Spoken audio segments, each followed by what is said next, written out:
Hello, and welcome back to my least favorite murder. This episode, we are going to look over the trace and hair evidence in the case of Jack Thomas.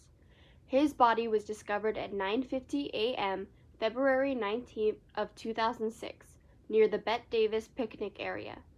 This is 3 miles upstream from where his vehicle was found. Thomas's truck was left with the keys in the ignition by the Griffith Park merry-go-round. Unfortunately, we have not narrowed down the location of Thomas's death. Microscopic analysis of evidence 3.16H, a sample taken from the victim's shoes, was inconclusive. Other organic evidence, such as 3.5 and 3.6, including plant spores and wood scraps, were dismissed.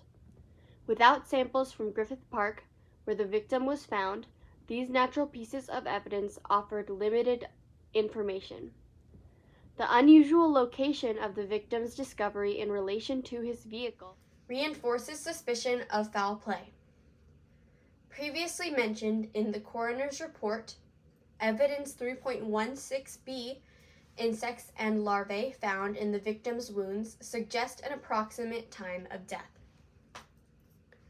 Microscopic analysis revealed the insects to be Lucilia serracata in their second metamorphic stage.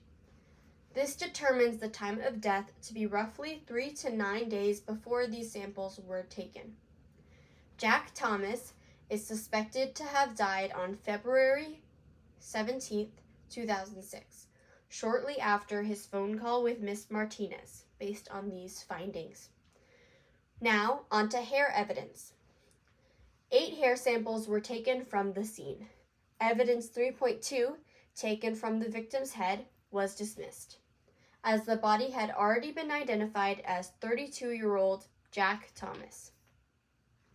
Evidence 3.3, taken from the victim's shirt, was identified as human hair through microscopic observation.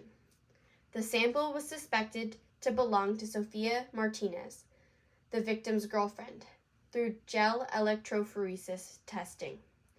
While 3.11 was not tested for DNA, the hair found in the bed of Thomas's truck had similarities to 3.3, Sophia's hair, when observed under the microscope, along with shingles and a missing medulla consistent with human hair. Similarly, 3.12 was identified as cat hair through microscopic observation and exemplar comparison. While Sophia Martinez is the only known suspect to have a cat, her hair and cat hair found in the vehicle holds limited significance given Martinez and the victim were in a relationship and regularly spent time together in the months leading up to the incident. 3.13 and 3.14, hair found in the shop vac and the front seat of the victim's vehicle respectively, were not positively identified. Evidence 3.14, a gray animal hair, was analyzed against cat, cattle, dog, horse, possum, and rodent hair exemplars, as well as images of the western gray squirrel, common in Griffith Park, with no luck. In summary, the entomological trace evidence helped in narrowing down the time of death, and the hair found on scene confirmed Sophia Martinez's presence around the victim and his vehicle in the days leading up to the crime. If you are interested in following this cold case, tune in to our next episode where we'll delve into the analysis and testing of body fluids found on scene. Thanks for listening, and stay safe.